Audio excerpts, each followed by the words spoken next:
میں نے پچھلے سال ایک شارٹس اپلوڈ کیا تھا جس میں نے فضیلت آیت سکینہ بتائی تھی۔ سورت پوری نہیں بتائی تھی، صرف فضائل بتائے تھے، لیکن آج تک اس میں ویوز آ رہے ہیں اور کہہ رہے ہیں لوگ کمنٹس کر کے کہ ہمیں آیت سکینہ کے بارے میں مکمل بتائیے، کون سی وہ سورت ہے اور کیا ترجمہ ہے۔ تو میں نے سوچا کیوں نہ میں اس پہ باقاعدہ ایک ویڈیو بناؤں تاکہ وہ لوگ جن کے پاس آیت سکینہ کی فضیلت مکمل نہیں ہے اور ان کے پاس آیت سکینہ کی کوئی کتاب نہیں ہے تو میں ان کو اس ویڈیو کے تحت بتا سکوں۔ ویسے میرا چینل اسلامی واقعات کا ہے، میں تمام اسلامی واقعات قرآن و حدیث کی روشنی میں اپنے چینل پہ اپلوڈ کرتی رہتی ہوں، آپ وہ دیکھ سکتے ہیں، لیکن میں نے سوچا جب لوگ اتنا کہہ رہے تو ان کے لیے یہ ویڈیو میں بناؤں۔ تو کرتے ہیں ہم اپنی ویڈیو کو سٹارٹ۔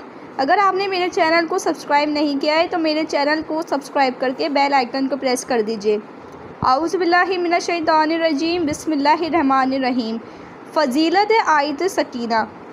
قرآن پاک کی چند مقدس آیات سکون قلب کے لیے بہت مفید اور مؤثر ہے، اس لیے اگر کوئی شخص ہر وقت بے سکونی اور پریشانی کا شکار ہو تو اسے چاہیے کہ اطمینان اور سکون حاصل کرنے کے لیے ان آیات کو سوتے وقت روزانہ ایک مرتبہ پڑھنے کا معمول بنا لیں۔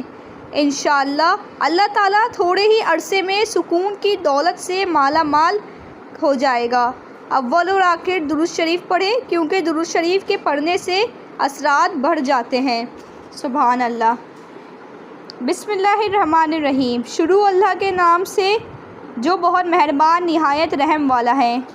وقال لهم نبيهم إن آيات ملكه أن يأتيكم التابوت فيه سكينة من ربكم وبقية مما ترك آل موسى وآل هارون تحمله الملائكة إن في ذلك لآيات لكم إن كنتم مؤمنين۔ اور ان سے ان کے پیغمبر نے فرمایا کہ ان کے مجانب لا بادشاہ ہونے کی یہ علامت ہے کہ تمہارے پاس وہ صندوق آ جائے گا جس میں تسکین اور برکت کی چیز ہے تمہارے رب کی طرف سے، اور کچھ بچی ہوئی چیزیں جن کو آل حضرت موسیٰ علیہ السلام اور آل حضرت ہارون علیہ السلام چھوڑ کر گئے ہیں۔ اس صندوق کو فرشتے لے آئیں گے، اس میں تم لوگوں کے واسطے پوری نشانی ہے اگر تم یقین لانے والے ہو۔ ایک صورت یہ ہے اور دوسری یہ بتائی ہے۔ ثم انزل اللہ سکینتہ علی رسولہ وعلی المؤمنین وانزل جنودا لکم تروہا وعذاب الذین کفروا وذلک الجزاء الکافرین۔ اس کے بعد اللہ تعالیٰ نے اپنے رسول صلی اللہ علیہ وآلہ وسلم کے قلب پر اور دوسرے مومنین کے قلوب پر اپنی طرف سے تسلی نازل فرمائی اور مدد کے لیے ایسے لشکر نازل فرمائے جن کو تم نے نہیں دیکھا، اور کافروں کو سزا دی، اور یہ کافروں کی دنیا میں سزا ہے۔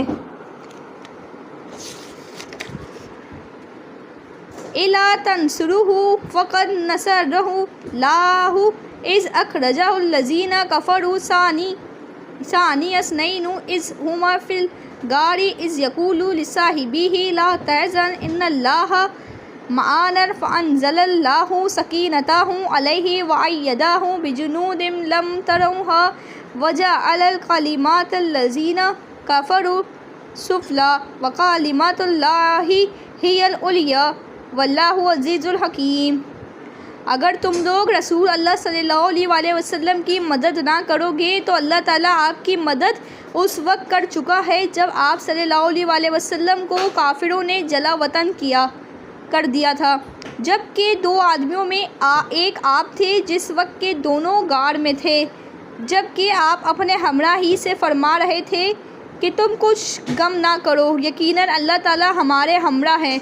سو اللہ تعالیٰ نے آپ کے قلب پر اپنی تسلی نازل فرمائی اور آپ کو ایسے لشکروں سے قوت دی جن لوگوں کو تم نے بہک کے دیکھا، اور اللہ تعالیٰ نے کافروں کی بات اور تدبیر نیچے کر دی کہ وہ ناکام رہے، اور اللہ ہی کا بول بالا رہا، اور اللہ زبردست حکمت والا ہے۔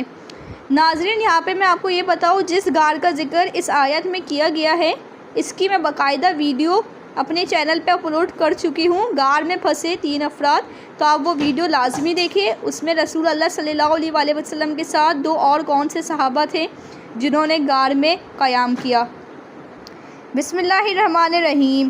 هو الذی انزل السکینۃ فی قلوب المؤمنین لیزدادوا ایمانا مع ایمانہم وَلِلَّهِ جُنُودُ السَّمَاوَاتِ وَالْأَرْضِ وَكَانَ اللَّهُ عَلِيمًا حَكِيمًا۔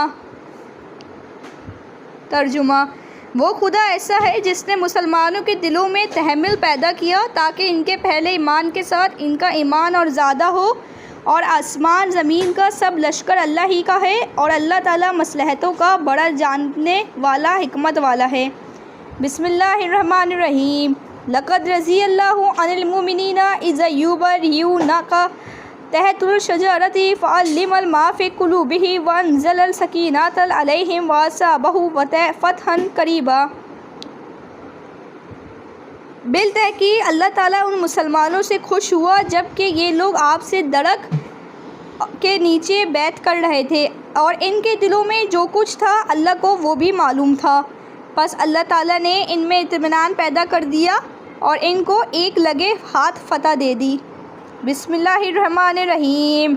اذ جعل الذین کفروا فی قلوبہم حمیۃ الجاہلیۃ فانزل اللہ سکینتہ علی رسولہ وعلی المؤمنین وألزمہم۔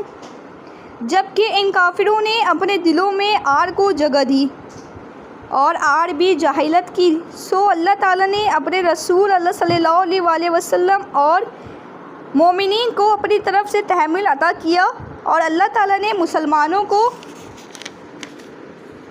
کلمۃ التقویٰ وَكَانُوا أَحَقَّ بِهَا وَأَهْلَهَا وَكَانَ اللَّهُ بِكُلِّ شَيْءٍ عَلِيمًا۔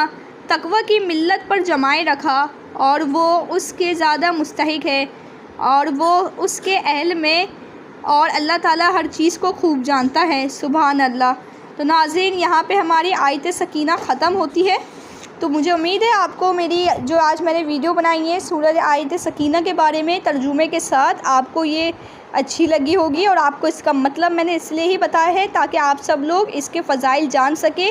اس کو پڑھ کر جو بھی انسان بندہ سوتا ہے، اللہ تعالیٰ اس کے دل میں سکون اور یقین اور اطمینان پیدا کر دیتے ہیں۔ اور میں آپ کو بتا دوں یہ کون سی بک ہے اور کہاں سے آپ کو مل جائیں گی۔ یہ کسی بھی جو نا بڑے اسلامی اسٹال سے مل جائیں گی، ٹھیک ہے۔ آپ اس نام کو دیکھ لیں یا اسکرین شاٹ لے کے آپ کسی بھی جیسے جائیں گے اسٹیشنری کی دکان میں، تو آپ کو یہ جب دکھائیں گے تو یہ آپ کو مل جائیں گی۔ اس میں تمام وظائف لکھے ہیں، تمام سورہ کی فضائل بیان کیے ہیں، قرآن و حدیث کی روشنی میں ایک ایک چیز بتائی گئی ہے۔ لکھنے والے کا نام مولوی عصمت اللہ حسن زئی ہے۔ آپ یہ والی کتاب لازمی لیں، اس میں اللہ تعالیٰ کی اور حضور پاک صلی اللہ علیہ وسلم کی تمام بیانات اس میں موجود ہے، اور صحابہ کرام کے بارے میں بھی ہر حدیث اس میں بتائی گئی ہے۔ تو مجھے دیجیے اجازت، ملتی ہوں آپ سے نیکسٹ ویڈیو میں۔ اللہ حافظ۔